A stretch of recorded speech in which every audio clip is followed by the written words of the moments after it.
Hello guys, welcome back to anime revisit. I hope आप सब लोग खुश होंगे एंड अपनी ज़िंदगी में आप सब मज़े ले ही रहे हो। इस एपिसोड में हम देखने वाले सोलो लेवलिंग का एपिसोड नंबर 9। अगर आपने इसके पहले वाले एपिसोड नहीं देखे तो प्लीज़ जाके उन्हें चेकआउट कर लेना, उसके बिना आपको ये समझ में नहीं आएगा। तो लास्ट एपिसोड में हमने जैसे देखा था कि वो जो टीम थी उसका रीयूनाइट हो गया एंड वो सब एक ग्रेड पे चले गए। इस एपिसोड में हम देखते हैं कि वो रेड कंटिन्यू हो रही है, हर कोई गॉब्लिन्स को मार रहा है, छोटे छोटे गॉब्लिन्स है, बेचारे को हर कोई पेल रहा है। यहाँ पे सब लोग संग से इम्प्रेस है क्योंकि पहले वाली रेड पे जो अपना संग था वो छोटी गॉब्लिन से पिला जाता था, बट इस बार संग अपनी ग्राउंड को होल्ड कर रहा है, उन गॉब्लिन से लड़ पा रहा है। वहाँ पे जो इंस्पेक्टर आया होता है उसका नाम होता है कैंग, वो अपने संग पे नजर रखा हुआ है। एंड यहाँ पे अपना कैप्टन भी नोटिस करता है कि संग का जो ऑरा होता है वो एक तरह से चेंज हो रहा है। पहले वो एक वीक हंटर कहलाया जाता था, बट अब उसका जो ऑरा है वो भी चेंज हो चुका है एंड वो एक स्ट्रॉन्ग हंटर की तरह गॉब्लिन से लड़ रहा है। फिर जैसे रेड कंटिन्यू होती है आगे जाके उनको मिलते हैं 3 टनल्स। यहाँ पे जो कैप्टन होता है वो डिसाइड करता है कि 3 की टीम अलग अलग बट जाएगी, जिसकी वजह से 3 टनल्स में घुस जाओ, जिसको भी बॉस मिल जाएगा वो आके रिपोर्ट कर देना। यहाँ पे जो अपना संग होता है उसके पास होती है परसेप्शन पावर, तो वो ऑलरेडी पता कर लेता है कि बॉस किस टनल में एंड उनकी जो टीम होती है वो उस टनल में जाती है, बाकी जो दूसरी टीम्स होती है वो दूसरे तरफ जाती है।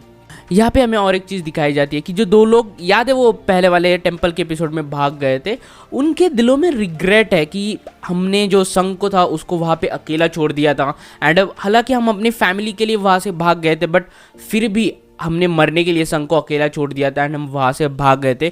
तो वो चाह रहे होती है कि एक प्रॉपर तरीके से हम जाके संग को अपोलोजाइज कर जाए, जिसकी वजह से उनके अंदर की जो गिल्ट है वो कहीं ना कहीं कम हो जाएगी। दूसरे टनल में हमें दिखाया जाता है कि कैंग एंड वो जो क्रिमिनल्स होते हैं वो आगे बढ़ रहे होते हैं। वो क्रिमिनल्स होते हैं वो गॉब्लिन्स को मार रहे होते हैं, वो खुश होते हैं कि हम इस डंजन को क्लियर करेंगे ना, हमारी जो सजा है वो कम होगी। बट हमें अभी यहाँ पे कैंग के बैकग्राउंड के बारे में बताया जाता है। कैंग एक्चुअली उन क्रिमिनल्स को इस रेड पे क्यों लेके आया होता है। उन क्रिमिनल्स की वजह से एक लड़की की जान गई होती है एंड उसके जो पिताजी होते हैं वो चाह रहे होते हैं कि तुम उन्हें उस डंजन में लेके जाओ एंड वहाँ पे उनको मारो। इसके लिए वो अपने कैंग को 3 बिलियंस भी देते हैं एंड अब जो अपना कैंग है उस मौके का फ़ायदा उठा के इस डंजन में उन क्रिमिनल्स को मारना चाहता है। वो उन क्रिमिनल्स को वहाँ पे मार भी देता है, बट अनफॉर्चुनेटली वो जो 2 लोग थे वो जो दूसरे टनल में थे वो वहाँ पे आ जाते हैं एंड वो देख लेते हैं कैंग को उन क्रिमिनल्स को मारते हुए। एंड अब जो अपना कैंग होता है वो एक साइको होता है एंड वो ये भी डिसाइड कर देता है कि वो उन 2 लोगों को मार देगा। वो जैसे ही उन 2 लोगों पे हमला कर देता है तो उनकी जो चीख होती है वो सुन लेता है अपना संग एंड संग वहाँ पे पहुँच जाता है, बट जब तक वो वहाँ पे पहुँचता तब तक बहुत देर हो चुकी होती है। वहाँ पे जो एक बंदा होता है उसकी ऑलरेडी मौत हो चुकी होती है एंड जो दूसरा होता है वो लिटरली मरने के हालात में होता है। वो जूही से कहता है कि उसकी हेल्प करो, जूही जाके उसको हील करने की कोशिश करती है, बट उसके शरीर पे बहुत ज़्यादा जख्म होती है, बहुत ज़्यादा उसका खून बह चुका है, जिसकी वजह से वो बचने नहीं वाला। कैसे, तो वो होश में आता है। होश में आती वो पहली चीज़ ये करता है कि वो अपनी संग से माफ़ी मांग लेता है। वो संग से कहता है कि मुझे माफ़ कर दो, मेरे वजह से तुम एक डंजन में मरने की हालत में थे, प्लीज़ मुझे मरते मरते माफ़ कर देना। संग उसको माफ़ करना नहीं चाहता, वो चाहता है कि वो जिंदा रहे एंड अपनी पूरी ज़िंदगी इस गिल्ट में रहे, बट अनफॉर्चुनेटली वो जो बंदा था वो वहीं पे मर जाता है। ये सब चल ही रहा होता है, तब भी पीछे से हमला कर देता है कैंग। कैंग का जो हमला होता है वो अपने संग रोक लेता है क्योंकि उसके पास होती है परसेप्शन पावर। कैंग इससे इम्प्रेस हो जाता है कि मेरे स्पीड को संग ने मैच कर लिया। गाइज यहाँ पे कैंग को पता होता है कि संग का जो रैंक है वो ई से कहीं ना कहीं बड़ा है एंड कैंग का जो खुद का रैंक होता है वो बी रैंक से भी बड़ा होता है एंड कैंग बहुत ही ज़्यादा पावरफुल एंड बहुत ही ज़्यादा फास्ट होता है। यहाँ पे कैप्टन डिसाइड कर लेता है कि मैं खुद उससे जाके फाइट कर लूँगा क्योंकि जूही तो हीलर है एंड संग तो ई रैंक वाला है। हालांकि वो थोड़ा इंप्रूव हो चुका है बट फिर भी वो कैंग से फाइट नहीं कर पाएगा। यहाँ पे वो तलवार लेके चला जाता है कैंग से फाइट करने के लिए। जूही पीछे से उसको अपनी हीलिंग पावर की हेल्प कर रही है एंड शुरू हो जाती है लड़ाई कैंग एंड उस कैप्टन की। पहले तो वो जो कैप्टन होता है वो कैंग की स्पीड को मैच कर पाता है क्योंकि उन दोनों के पास बहुत ज़्यादा एक्सपीरियंस है। कैंग इंप्रेस हो जाता है कि इस एज में भी वो मेरे से लड़ पा रहा है, बट गाइस कैंग जो होता है वो बहुत ही ज़्यादा फास्ट एंड बहुत ही ज़्यादा पावरफुल होता है। वो अपने कैप्टन पे भारी पड़ने लगता है, लिटरली उसको बहुत ज़्यादा टॉर्चर करने लगता है, उसको बहुत ज़्यादा घाव लग रहा है। जूही पीछे से उसको हेल्प करी है जिसकी वजह से अपना कैप्टन है वो सर्वाइव कर पा रहा है, बट गाइस कैंग बहुत ही ज़्यादा पावरफुल होता है। एक पॉइंट ऐसे आता है जहाँ पे अपना जो कैप्टन है वो पूरी तरह से बैकफुट पे चला जाता है। कैंग उस पे हमला ही करने वाला था बट वो अपनी मैजिकल पावर से कैंग पे हमला कर देता है, बट कैंग उसको भी डॉज कर देता है। वो कैप्टन को मार ही देने वाला होता है, तभी बीच में एंट्री हो जाती है अपने संग की। संग यहाँ पे हीरो जैसी एंट्री ले लेता है।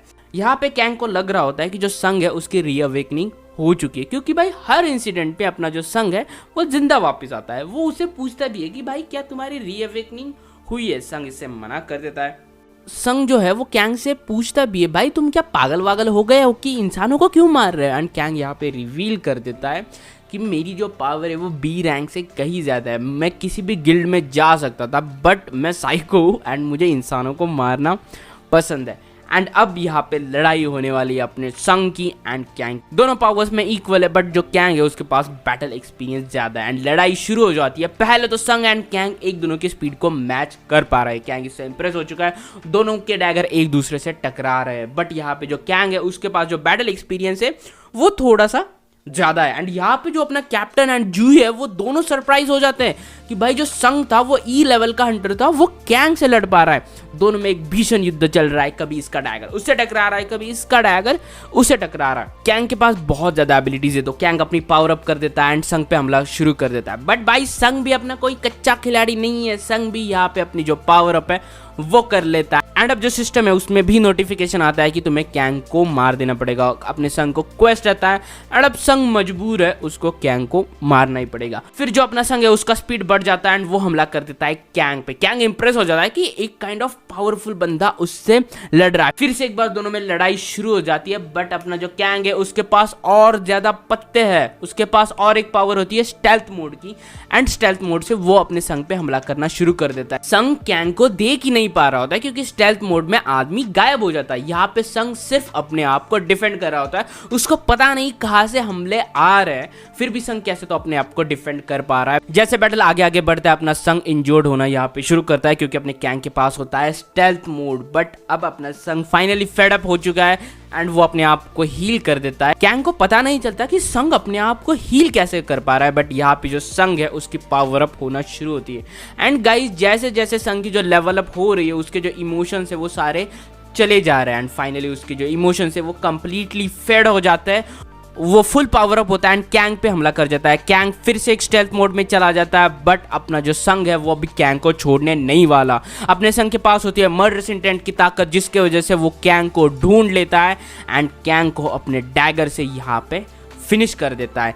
कैंग को पता नहीं चलता कि संग ने उसको कैसे ढूंढ लिया, बट फाइनली यहाँ पे कैंग को हार माननी पड़ती है एंड कैंग की मौत होने वाली है। कैंग संग को वार्न भी कर देता है कि तुम जिस रास्ते पे चल रहे हो वो रास्ता ठीक नहीं है, क्योंकि अगर तुम डार्कनेस में चले गए तो फिर डार्कनेस से तुम यहाँ पे वापस नहीं आ पाओगे। एंड फाइनली ये जो लड़ाई होती है वो यहाँ पे खत्म हो जाती है एंड अपना संग यहाँ पे जीत जाता है। संग कैप्टन एंड जूही को बोल देता है कि तुम इस डंजन से चले जाओ, बाहर चले जाओ, मैं बॉस को हरा के वापस आता हूँ। एंड अब उन दोनों को पता है कि संग जो है वो अपना किसी और ही लेवल पे चला जा चुका है, तो वो संग की बात मान के उस डंजन से बाहर चले जाते हैं। संग को यहाँ पे एज अ रिवॉर्ड में जो स्टेल्थ मोड था वो भी मिलता है। फिर संग जाके उस जो डंजन के बॉस था उसको हरा के बाहर आता है। जैसे ही वो लोग बाहर आते हैं तो बाहर हंटर्स एसोसिएशन के आदमी होते हैं। वहाँ पे खुद वो मैनेजर भी आया होता है। उसको शौक लगा होता है कि जो कैंग था वो ऐसा साइको था एंड वो डंजन में जाके लोगों को मार देता है। तो वो पूछता भी है कि कैंग इतना पावरफुल था तो उसको हराया किसने। तो वो जो कैप्टन होता है वो बोलता है कि मैंने हराया एंड इसमें मुझे जूही ने हेल्प की। तो उन लोगों को वो जो स्टोरी थी वो एक्सेप्टेबल लगती है, बट उनको एक्चुअल में पता है कि इसको संग ने हराया है। यहाँ पे जो कैप्टन है वो संग को बोलता है कि हमें पता है कोई तो रीज़न होगा जिसके वजह से तुम अपनी जो पावर है उसको छुपाए हुए। मैनेजर था वो संग को भी देखता है, उसे लगता है कि संग ने भी इसमें हेल्प की हो गई, बट जो कैप्टन था वो बोल देता है कि नहीं, मैंने ही कैंग को हराया है। लास्ट में जो कैप्टन है वो संग का धन्यवाद भी देता है, क्योंकि दूसरी बार उसने जूही एंड कैप्टन की जान बचाई होती है। एपिसोड के आखिर में हमें यह भी दिखाया जाता है कि जो जूही एंड संग है उनमें बातचीत चल रही है एक पार्क में, एंड इसके साथ ये जो एपिसोड था वो यहीं पे खत्म हो जाता है। आई होप आपको मजा आया होगा इस एपिसोड को देखते हुए। हम मिलते हैं नेक्स्ट एपिसोड में, तब तक के लिए stay tuned, peace out and bye bye.